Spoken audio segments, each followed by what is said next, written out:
सोचो, दुनिया के सबसे पावरफुल लोग, presidents, billionaires and even celebrities, और उनके बीच एक आदमी जो दिखने में सिंपल था पर जिसके पास उनके सबके रास्ते। उस आदमी का नाम था जेफरी एप्स्टीन। ये कोई मूवी नहीं है, ये कोई कॉन्स्पिरेसी थियरी भी नहीं है, ये एक रियल केस है जिसमें फाइल्स है, डॉक्यूमेंट्स है, कोर्ट रिकॉर्ड्स भी हैं और बहुत सारे अनआंसर क्वेश्चंस हैं। आज मैं तुम्हें कोई सेंसेशनल हेडलाइन नहीं सुन रहा। आज मैं तुम्हें स्टेप बाय स्टेप बताऊंगा एप्स्टीन कौन था, एप्स्टीन फाइल्स क्या है और क्यों दुनिया मानते हैं कि सच आज भी पूरी तरह बाहर नहीं आया। शांत दिमाग से सुना क्योंकि ये कहानी धीरे धीरे असर करती है। सेक्शन 1 से एप्स्टीन कौन था।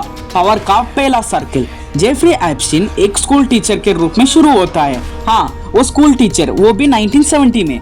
कोई खास डिग्री नहीं, कोई फैमिली बैकग्राउंड भी नहीं इस पे, पर अचानक वो वॉल स्ट्रीट में दिखने लगती है। कैसे? इसका एग्जैक्ट जवाब आज तक क्लियर नहीं है, पर कुछ ई सैलून में एप्स्टीन के क्लाइंट्स में सिर्फ अमीर लोग नहीं बल्कि एक्सट्रीमली पावरफुल लोग शामिल थे। उसके पास private jets, multiple luxury properties, एक प्राइवेट आइलैंड और दुनिया के टॉप लोगों का एक्सेस।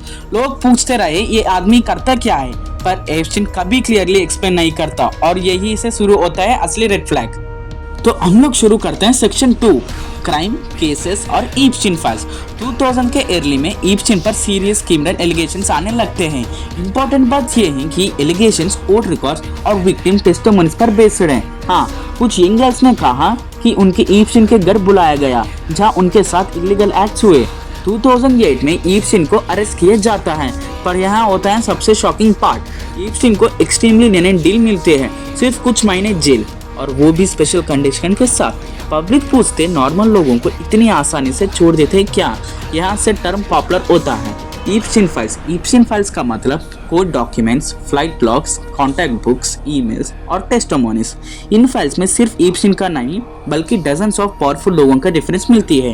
इंपॉर्टेंट क्लैरिफिकेशन ये है कि रेफरेंस का मतलब क्राइम प्रूवन नहीं होता, पर सवाल जरूर खड़े होते हैं। ये है लास्ट सेक्शन 3, अरेस्ट, डेथ और सबसे बड़ा सवाल।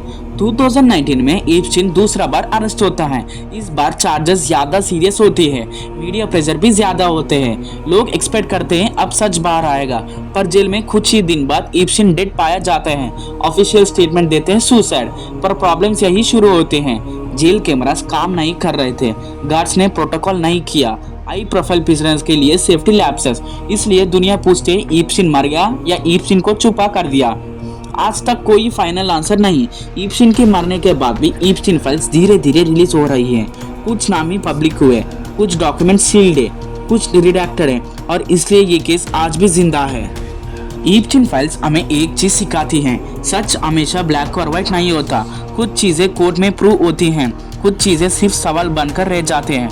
एप्स्टीन एक क्रिमिनल था, ये कोर्ट रिकॉर्ड से क्लियर है, पर क्या वो अकेला था या वो सिर्फ एक हिस्सा था एक बहुत बड़े सिस्टम का?